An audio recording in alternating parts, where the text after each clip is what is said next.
Hi everyone, hope you're doing well from wherever you're watching this channel, depending on your time zone. Now, we have the impeachment trial of Rigathi Gachagua, the Deputy President of the Republic of Kenya, going on in the Senate. Of course, we know this matter started in the National Assembly, where Gachagua was impeached. So the Senate is now going to make the final decision, either to send this man home or to save him. Now, before this matter started, very early in the morning, we saw the security at the National Assembly being heightened, and if you check on Parliament Road, it is actually closed and sealed off during the Senate impeachment trial of Rigathi Gachagua. What wanashangaa, why is this road being sealed off, the Parliament Road? What is the government trying to tell the public by, blocking the road and heightening the security? Yet we just have a parliament process going on the floor of the Senate, just as usual. But why block the road? This is the situation.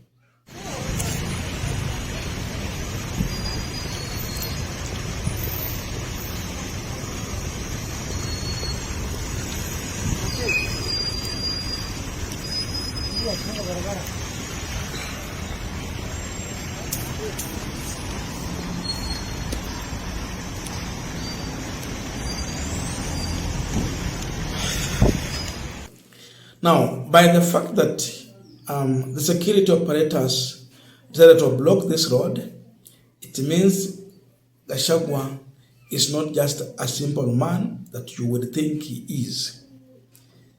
This is a man with a following, and therefore there was fear that those who are not in agreement of this impeachment would come to disrupt the process through the protest, because we had a protest that went even up to the parliament. Remember, they went to the speaker's chamber. So because of that kind of fear, they have to block this road. It also tells you that the NIS might have advised that there can be a possibility of protest,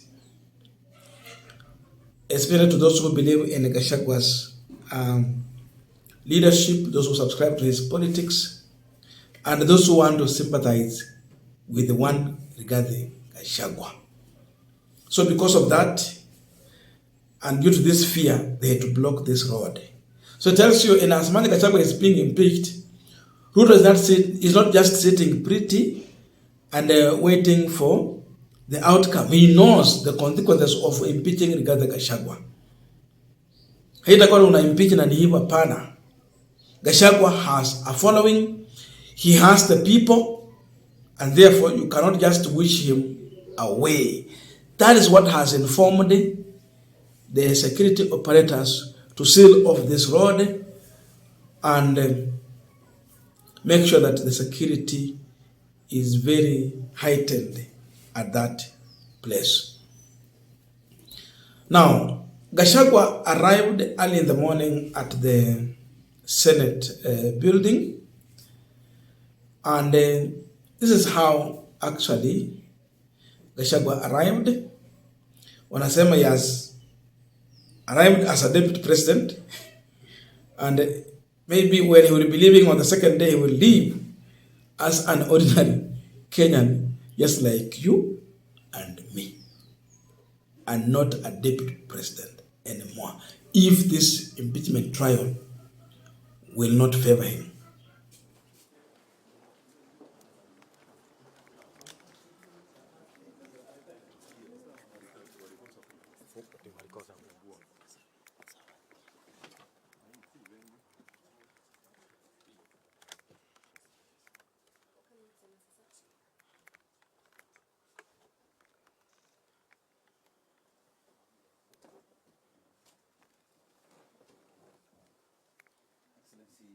Welcome to the Senate.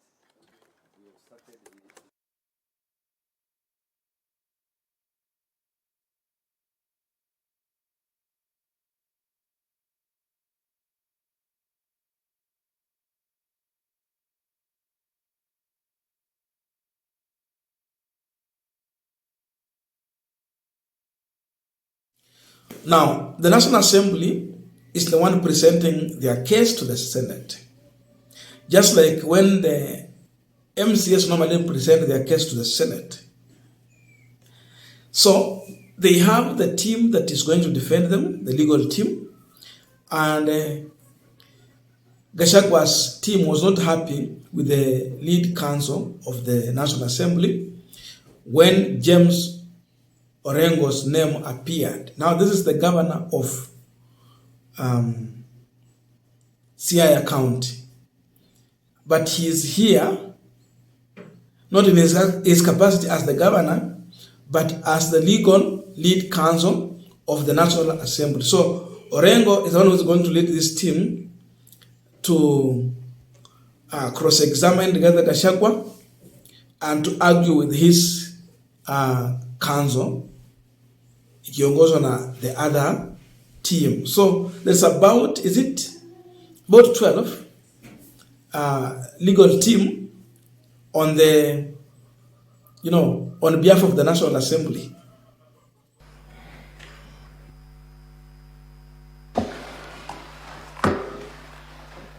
Mr. Speaker, sir, for the National Assembly, the legal representation is as follows. The Honorable James Orengo, Senior Counsel, leading the team. Mr. Paul Nyamodi, Legal Counsel. Myself, Eric Gumbo, Legal Counsel. Dr. Mudomi Viankolu, Legal Counsel. Mr. Moses Kipkogei, Legal Counsel. Mr. Peter Wanyama, Legal Counsel. Mr. Ken Meli, Legal Counsel. And Mr. Mwangi Kangu, Legal Counsel. Mr. Speaker, sir, this team is further assisted by a team of our younger colleagues, Mr. Alex Bayer, Legal Counsel, Mr. Elias Ouma, Legal Counsel, Mr. Eric Muriuki, Legal Counsel, Mr. Boniface Mawira, Legal Counsel, and Ms. Joanne Jeruto, Legal Counsel. From the National Assembly,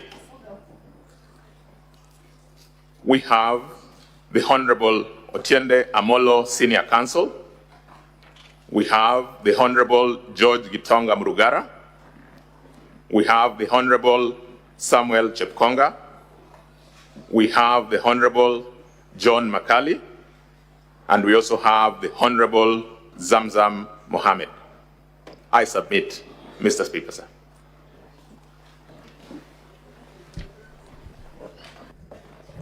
I similarly now invite counsel for His Excellency Rigathi Gachagua, EGH, the Deputy President.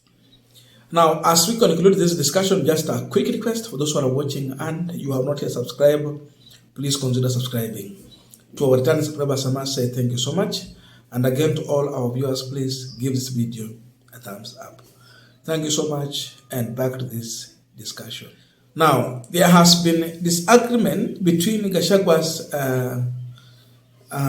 legal counsel and the National Assembly Council in terms of having James Orengo as part of the lead counsel of the National Assembly.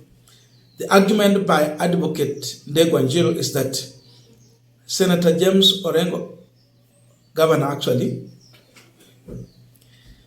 he is a state officer by the fact that he is the governor of Siaya. For that matter, he should not stand as a legal counsel to the National Assembly. But I see that has not worked. In as much really they have tried through the court to fight everything. Still, I see the presence of Orengo He's there and is going to lead this team from this other side. By the fact that Rigathi Gachagua has presented himself in the Senate, it means he's ready to fight to the end. There was advice from senior counsel Abdul Nasir that Gachagua should resign before today noon, but we have seen him taking his head straight to the slaughterhouse. He refused to take that kind of an advice. So this tells you that Gachagua is going to fight to the end, including using the court. Atapiga vita mpaka mwisho. So he has listened to people like Kalonzo Musyoka and the rest, and that is the direction he is taking to the end. Atapigana mpaka mwisho. But if he will be impeached, and of course, there's no doubt Gachagua is going to be impeached, in my view, then Gachagua will immediately cease from being a deputy president, unless if the legal team is so careful on how they are approaching this to make sure that they are in court timely. If they allow the gazettement of this, then Gachagua will have no space. He might work in the Senate as a deputy president and live as a civilian, just like you and me, without security, without the cars, and without office. That is another possibility. So he's fighting to the end.